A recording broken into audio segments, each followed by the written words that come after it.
دۆستی گەرمی ژووری هەواڵ پرسی دارایی نوێی ئەمریکا و هاتنە سەرکاری دۆناڵد ترەمپ لە 20 مانگە کە لە کۆشکی سپی سوێندی یاسایی دەخوات استراتیژیەتی ئەمریکا لە ڕۆژهەڵاتی ناوەڕاست چۆن دەبێت بە نسبەت عێراق کورد بە کۆمەڵێک پرسی گرنگی ناوچەکە لەگەڵ ڕابێژکاری پێشووتری ئەنجومەنی یاساییەشی نەتەوەی ئەمریکا بەڕێز جۆن بۆڵتۆن قسە دەکەم لە واشنگتنەوە لەگەڵما بەڕێز بۆڵتۆن سپاس کە لەگەڵ کوردستان 24 با سەرەتا بپرسم استراتیژیەتی ئیدارەی نوێی ئەمریکا بە سەرۆکایەتی دۆناڵد ترەمپ بۆ ڕۆژهەڵاتی ناوەڕاست چۆن دەبێت؟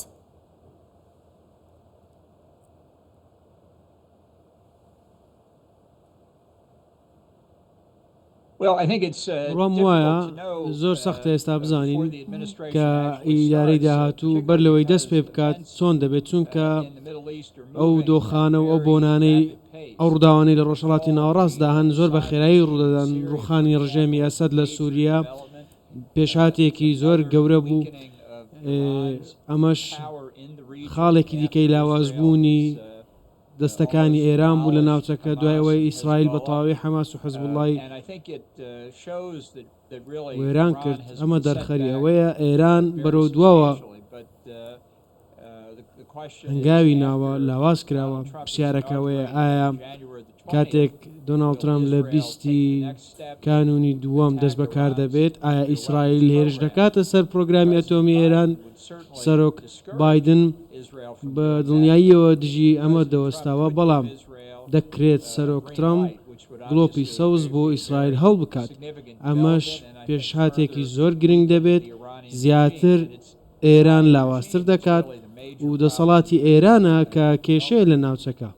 باشە، منەمێ بزانم کە ئەو ئیدارەی کە ترەمپ سەرۆکایەتی دەکات بۆ بڕیارەکان لە ڕۆژهەڵاتی ناوەڕاست تەنها بریتی دەبێت لە چارەسەرکردنی کێشەکان بە شێوەیەکی کاتی یان بڕیارەکانی بە نسبەت و کێشانەوە یەکلاکەرەوە دەبێت؟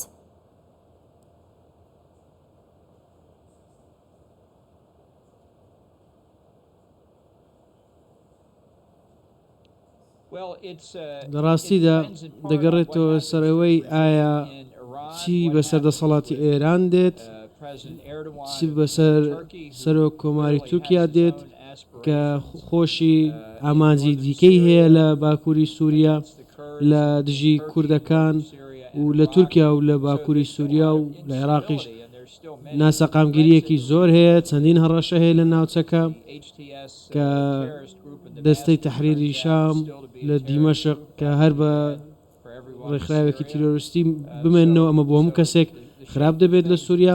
بۆیە شێوەی دۆخەکە لە ڕۆژهەڵاتی ناوەڕاست ئالۆزە لی تێبگەین، چونکە پێشهاتەکان زۆر خێران، بەڵام مەترسیە بۆ سەر بەرژەوەندەکانی ئەمریکا و هاوپەیمانانیش. باشای لەبارەی عێراقەوە ئەمریکا چۆن دەڕوانێتە داهاتووی عێراق مامەڵەی ئیدارەی نوێی ئەمریکا لەگەڵ کورد چۆن دەبێت بە تایبەتی هەرێمی کوردستان؟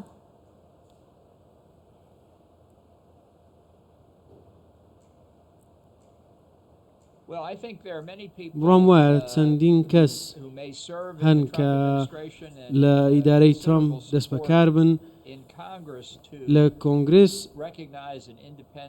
پشتیوانیەکی زۆریان هەیە کە دام بە دەوڵەتێکی سربەخۆی کوردی بنێن. ئەمە دەمێکە باسیەوە دەکرێت، بەڵام ئەگەرەکە لێرەدا ئەوەیە دەکرێت زیاتر بێت دوایەوەی کارەکانی ئیسرائیل دژی ئێران و بریکارەکانی بینیمان چۆن بوو.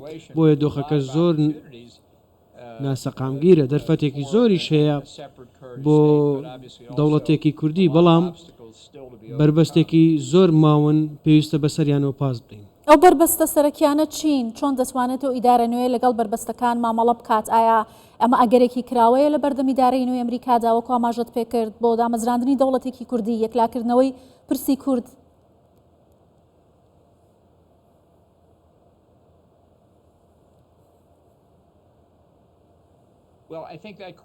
بەڵام وایە ئەم پرسیارە هێشتا بەتەواوی یەکلا نەکراوەتەوە، تەنانەت دۆناڵد ترەمپیش نازانێت. بۆیە هەڕەشەکانی سەر هەسەدە لە باکووری ڕۆژهەڵاتی سووریا گرنگە چارەسەر بکرێت. ئەگەر دۆناڵد ترەمپ یاخود ئەردۆغان هەمان مامەڵەی 2010 و 2019 بکات کاتێک دۆناڵد ترەمپ ڕێگەی بە ڕەجەب تەیب ئەردۆغاندا بچێتە تورکیا، ئەمە زۆر مەترسیدار دەبێت. نازانین ئەم جارە چی دەکات، چونکە پێویستە سەرنجمان لەسەر چەندین ڕووداوی تکە بێت، چونکە زۆر بە خێرایی ڕوودەدەن. پێویستە ئەم پرسیارەش وەڵام بداتەوە دوای ئەوەی کە سوێندی یاسایی کەواتە ئەمریکا سیاسەتی درێژخایەن و استراتژی لە سووریا هەیە بە تایبەتی لەگەڵم گۆڕانکاریە خێرایانەی کە لە وڵاتە ڕوویداوە.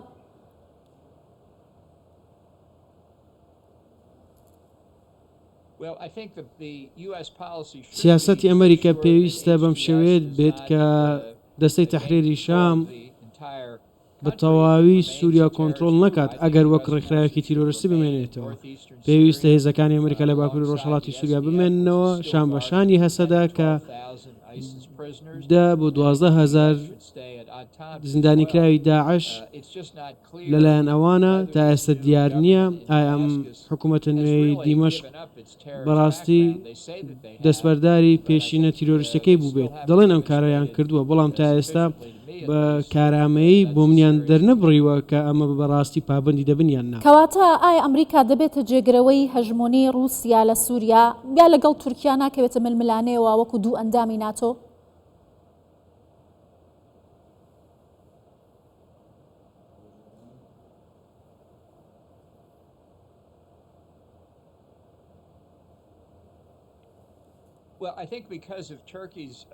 لەبەر ئەوەی کە تورکیا زۆر بە تیژانە لە باکووری سووریا مامەڵەی کردووە لە ماوەیەکی زۆردا دەبینین مەترسیەکی گەورە هەیە کە دەکرێت ویستەکانی ڕێزۆردۆغان کێشەیەکی گەورە دروست بکات. لایەنێکی دەستەی تەحریری شام جدی بوونە کاتێک داوایان لە رووسیا کرد لە بنکەی تەرتوس و لە حمەیمین لاسقیە رووسیا ناوچەکە جێبێڵێت. لەو بڕوایدانیم ئەمریکا بێت ببێتە جێگرەوەی رووسیا تەنیا دەیانەوێت سووریا ببێتە وڵاتێک کە تیرۆریستی نەبێت و کە سنووری لەگەڵ لوبناان و داعش هەیە لەگەڵ لوبناان و ئیسرائیل هەیە نانەوێت داعشش سەر هەڵ بداتەوە. ئەمە ڕێگەیەکە بۆەوەی دۆخێکی لەبار بۆ دامەزرانی دەوڵەتی کوردی دروست بێت بەڵام بەم شێوەیە ئاسان نابێت. کەواتە پێویستیمانەوەی هێزەکانی ئەمریکا لە ڕۆژهەڵاتی ناوەڕاست بە تایبەتی لە وڵاتانی گرنگی ناوچەکە تا چەندە لێداری ترامپ پێت وایە ترامپ وەکو ساڵی 2019 ژمارەی هێزەکانی کەمەکاتەوە یان دەکشێتەوە چۆن پێشبێنی ئەم هەنگاوانەی داهاتووی ترامپ دەکەی؟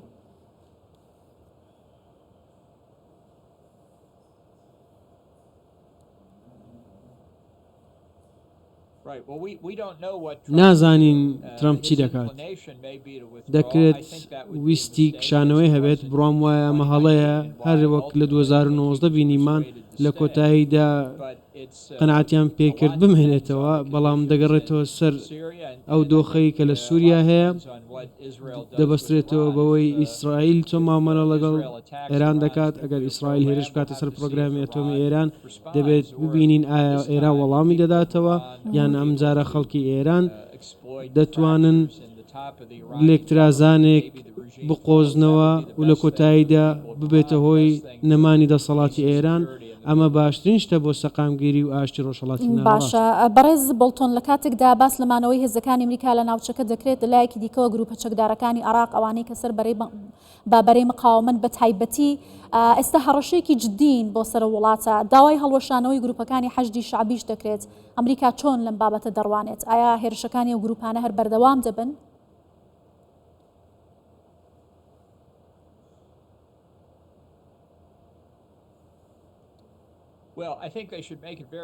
دەبێت ڕوونی بکەمەوە کە هەر هێرشێکی دیکە بۆ سەر پێگەکانی ئەمریکا بە وەڵامێکی زۆر وێرانکەر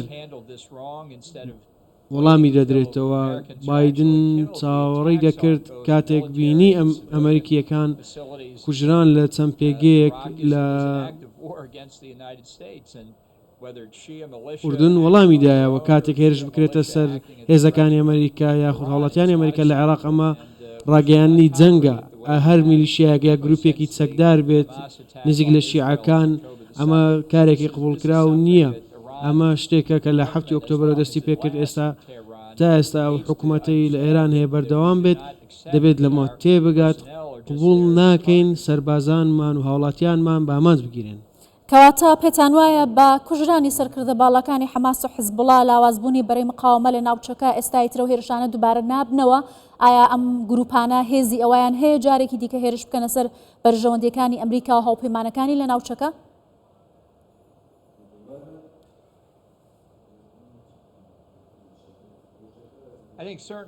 بڕام وایە بە دڵنیاییەوە حەماس ئێستا زۆر لاوازە حەزب الله زیانێکی زۆری پێگەیاندراوە لە بڕوادانیم کارەکە کۆتایی هاتبیت لەوێ بەڵام نەک تەنیا لە پێناو ئاسایشی ئیسرائیل بەڵکو بۆ خەڵکی غەزە و لوبنانیش بە هەمان شێوە تاو کاتێ حەماس و حەزب الله لەناو نەچن ناتوانن وڵاتێک و هاتوویەکی پڕ لە ئاشتی و سەقامگیریان هەبێت ئەو زیانەی گەیاندراوە بۆ گروپە تیرۆریستیانە لە دوای ڕژێمی ئەسەد بینیمان هاوسەنگی هێز لە ڕۆژهەڵاتی ناوەڕاست زۆر بە خێرایی دەگۆڕێت و دەسەڵاتی ئێرانش ئێستا لەژێر هەڕەشەدا. باشە ئێستا شەڕ لە ماڵی یەمەن و لەگەڵ حوسیەکانە بژاردەی داهاتووی وڵاتان بە تایبەتی ئەمریکا و هاوپەیمانەکانی کوێ و کێ دەبێت بۆ هێرشکردن؟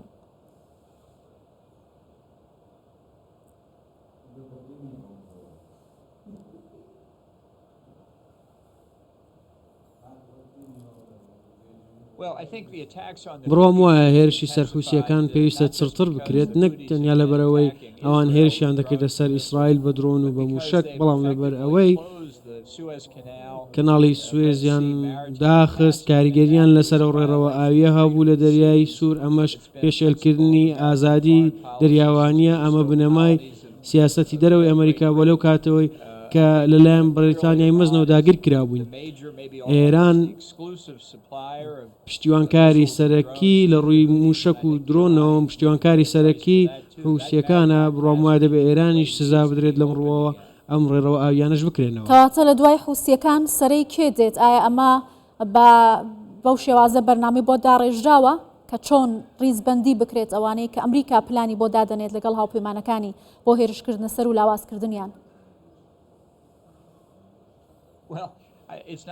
بەدڵنیەوە هۆکارەکەەوە نییە ئامانجەکانمان زۆرن بەڵکو ئیسرائیل کاتێک دەیەوێت هێرش بکاتە سەر پرۆگرامی ئەتۆمی ئێران دەکرێت دەسەڵاتی ئێران بڕوخێت و دەرفەتێک بە خەڵک بدرێت حکوومەتێکی نوێ پێک بهێنرێت ئەمە شتێکی جددیە دەمانوێت یارمەتی ئۆپۆزیسیۆنی ئێران بین نەک تەنیا دەگەینەوە خاڵی زۆر لە نزیکەوە تێوە بگلین بەڵام دەمانوێت دەستپێشخەریەکە بۆ خەڵکی ئێران بێت بەڵام ئەگەر بتوانین یارمەتیان بدەین دەمانوێت یارمەتیان بدەین و پێویستیشە یارمەتیان بدەین. بەڵێ بەڕێز جۆن بۆڵتۆن ڕاوێژکاری پێشووتری ئەنجومەنی یاسایشی نەتەوەی ئەمریکا زۆر سپاس لە واشنگتۆنەوە لەگەڵمان بووی.